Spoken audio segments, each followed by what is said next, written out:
A very warm welcome to IDFC FIRST Bank presents Leaders of Tomorrow Season 11. I'm Ritvika Gupta. Tonight we are taking you to Goa as part of our Springboard series, a number of conversations that we do across the country.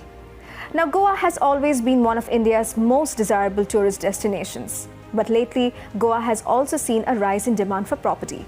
Today we'll be exploring what's making waves in this landscape. In the panel tonight, we'll have Vishal Bhamare, Managing Partner of Property Hub, Carlos de Souza, Managing Director, de Souza Group, and Milind Prabhu, CEO and Chairman, Genora Infotech and GCCI, IT and Startup Committee.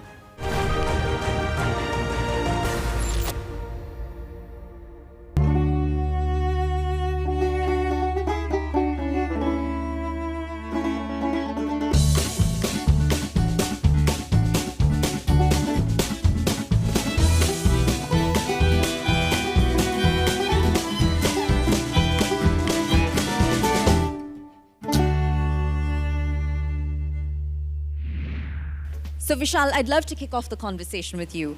My understanding as an outsider looking in is that in the last 3 years alone, Goa's real estate market has appreciated by anywhere from 30 to 50%, depending on the community in question. Help me understand whether you believe that Goa's real estate ecosystem has reached a saturation point, and has this figure taken you by surprise? I would like to correct you, Pooja. It has not gone 30 to 50%. In some cases, it's gone to 50 to 100% in the last 3 years. 50 to 100 in certain localities. Yes, in such localities. So yes, there is a huge scope of appreciation. I would say the race has just begun. Because the surge of people, as even Honorable Minister said, towards Goa has gone next level.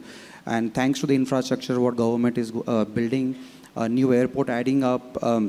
In Dabolim Airport earlier, around somewhere between 85 to 90 flights used to land, and new airport presently operating around 26 domestic flights and a couple of international flights. And we have connected to the larger destinations, new destinations of India. So and plus the road infrastructure, which is Mumbai-Goa Express Highway. So probably by December or so, we can reach Mumbai in 9 hours driving distance. So I would again repeat, the race has just begun, and there is huge scope of appreciation even coming near future. Apart from the airport, there are a lot of other entertainment zones, then logistic hubs. Many things are coming up. So that will definitely get the roll bowling for the further appreciation. Absolutely. And Carlos, if I could bring you in now, if we were to talk about some of the underlying factors at play, but take more of a macro view. So the foreign exchange rate at present, I believe, is roughly 83 rupees to the dollar, which of course makes that NRI client incredibly powerful in this whole real estate puzzle. How do you expect that to influence Goa's real estate market going forward? I'm going to take you up on the macro approach to this situation. Yes, I'll come to the specifics of the NRI's advantage, but the demographic, as the Honorable Minister said, is very much in India's favor. The average age of this population is the average age of this panel. So that means everything that we're talking about right now is the previous generation's additional disposable income after already buying that extra apartment or piece of land in their respective cities. Right. So the real appreciation is yet to come. When you talk about the benefit that an NRI has, yes, of course, the rupee devalues against the dollar by approximately 8% every year. We have also blessed that Goans have a lot of course, people who have migrated in the past. They now see that Goa is the greener pasture to come back and have an investment opportunity. Right. And of course, people from the rest of India also see Goa as a great place to now have a second home because the infrastructure is improved. We have a new airport. The connectivity to that airport is only beginning to show its true potential. So it's a no-brainer for people who would like to invest in real estate in India to look at a place like Goa. Rental yield rates, right? So the amount that people, if you were to have a tenant, right, at a certain rental property, and the amount that they pay you in rent is a lot more generous and allows you to chip away at your loan at a much higher pace, right? So the fact that the factor there with respect to helping Goa's real estate landscape mature. Well, I would add the IT angle to it because I Please. represent the IT and the startup community here. If you look at, let's just talk about the incubators and the co-working spaces available here in Goa. If you look at almost the top 5 incubators, every incubator is running full. And incubators run on a rental basis. As far as the remuneration is concerned, if you look at remuneration for a co-working space in Bangalore, Pune, it's slightly about 20% on a lesser side as compared to these places, but it's running full. Real estate rentals for the IT and the startup community there is a much larger demand for it, but the demand is more restricted into cities like Panjim or Margao. There is definitely demand for rentals and real estate in and around the cities as well, if there is a better transport facilities available. Like the Honorable Minister said, we have to agree that if we compare a city like Pune or Bangalore, the apps in the likes of Ola and Uber just helps us go in and around the city. Of course, hats off to the government, in fact, for taking such a strong stand to get Goa Miles here in Goa. But at the same time, we would look at a little more outreach around the city, so the rentals around those cities can be capitalized, because we are almost reaching a saturation point in and around those cities. I think we also need to give the government a huge round of applause, because I believe Goa is the first state to boast of 100% rural electrification. And that in and of itself is a massive accomplishment, ladies and gentlemen. And so, Vishal, my question to you is, to what extent have consumer preferences evolved? I think there was a time where in Goa, the most desirable properties were those in the hustle and bustle, along the beach, in the middle of all the action. And now, from what we can observe as an outsider, it seems to be a quest for more secluded spaces that are more private, more expansive. And does that mean this village segment in Goa is now kind of becoming a sunrise subsector for this entire ecosystem? Basically, post-COVID, this demand had surged. Initially, if I go pre-COVID time, so people were preferring more closer to the beach area, as you rightly said, 1 kilometer, 2 kilometer maximum, and they were more limited towards apartment. But post-COVID, when people understand, or rather I would say got more concern about their privacy, the security in terms of the virus spread and all that, so they were more private in every manner. And that's where the actual search for private places and private villas had started. And different location people started to move on. Nobody wanted to be crowded. Goa anyways is not crowded place, but yet as far as you are away from the crowd, it's better off.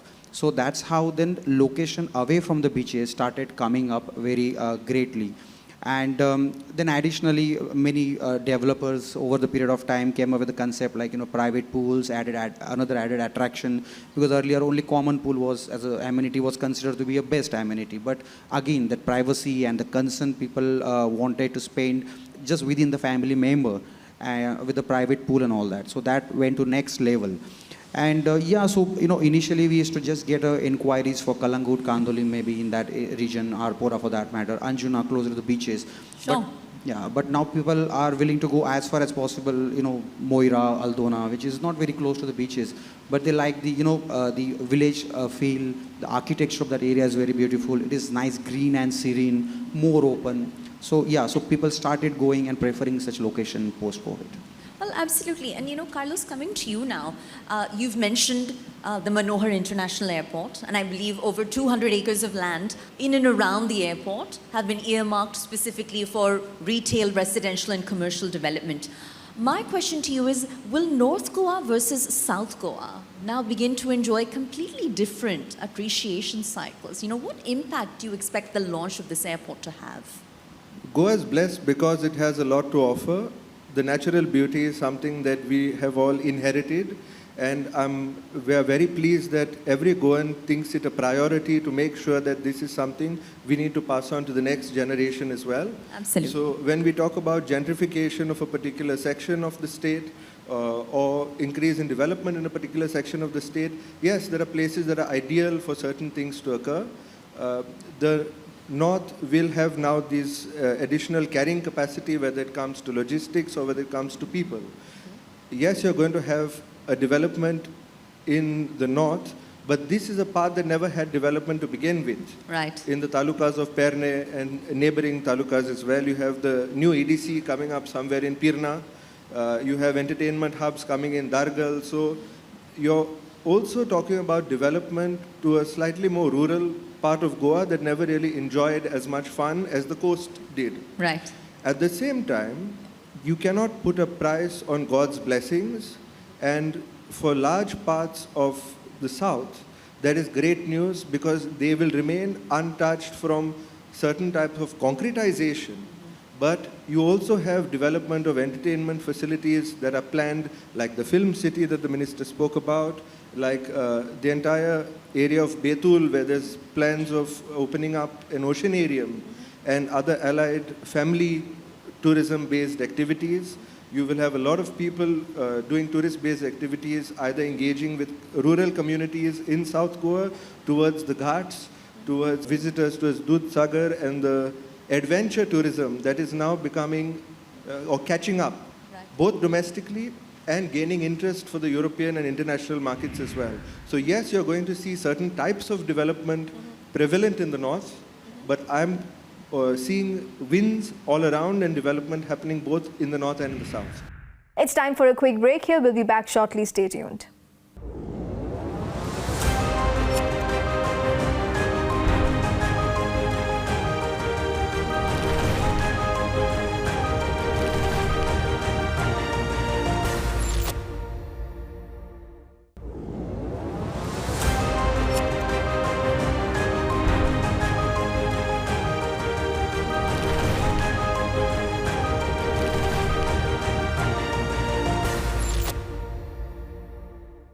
Welcome back. You're watching IDFC First Bank presents Leaders of Tomorrow Season 11, bringing you part 2 of our Goa Springboard highlights. Listen in.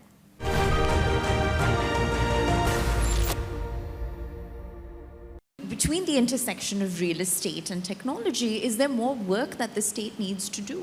This is very traditional of industries. Yeah. Does it need to become more deep tech flavored?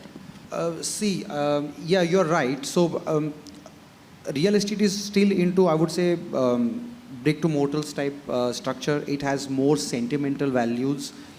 It's still a family decision. So unlike like for example, my firm, and there are many other people who are very much active online. We do a lot of promotions. We had created an ecosystem wherein you can view the property, virtual tours, virtual site visits, Zoom call. Right. It's all available on a take basis. We try to take as much as possible, the support. But as I said, it's a cumulative decision of family. So there are a lot of people have come in fraction ownership also now.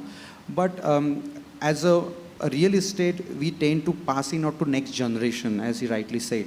So therefore, you want to own it on yourself. You want to see it by yourself. You want to check it by yourself.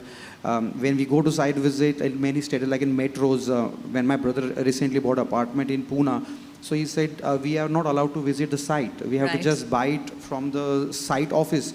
I said, how is that even possible? Like when we do a site visit, we literally take you to that particular unit, particular floor, because the view you need to see, you have to feel the vibes, because it's a house, it's a home for you. Right. Second.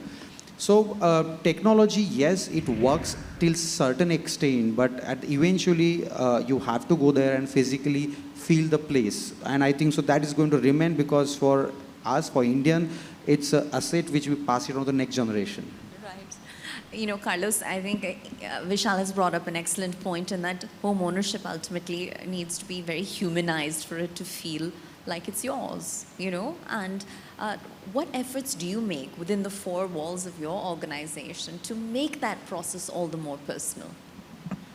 I'm going to repeat a few points that I touched on in my previous comment to do that. Number one is always be authentic. If you build a box and the box looks the same here or in any other part of India, there's nothing special about it. It's a box, It's a commodity. There is a speciality to this particular place, whether it is in the topography, whether it's in the architecture or the culture. Embrace it. That's what makes it special. That's what makes it different. That's what makes it desirable. And we make sure that we try not to overcomplicate things. We are authentic in our approach, and we are authentic when it comes to the architecture, the design, and the philosophy of the entire project, because we understand that people have life experiences, have moments, and as long as the place is true to its roots, that is to Goa in philosophy, architecture, etc., that makes a lifetime of connection with the buyer and a place like Goa as well. Phenomenal. And I pose my last question to all three panelists, and I'll start with you, Milind. What is the single factor in a single sentence that's going to make Goa the real estate gem for Next Gen India? I would say it's not just people out of Goa trying to build, purchase properties here in Goa. Like Carlos said, in the next 10 years, we're going to have a lot of disposable income altogether, because Goa's reliance is not on the international markets only.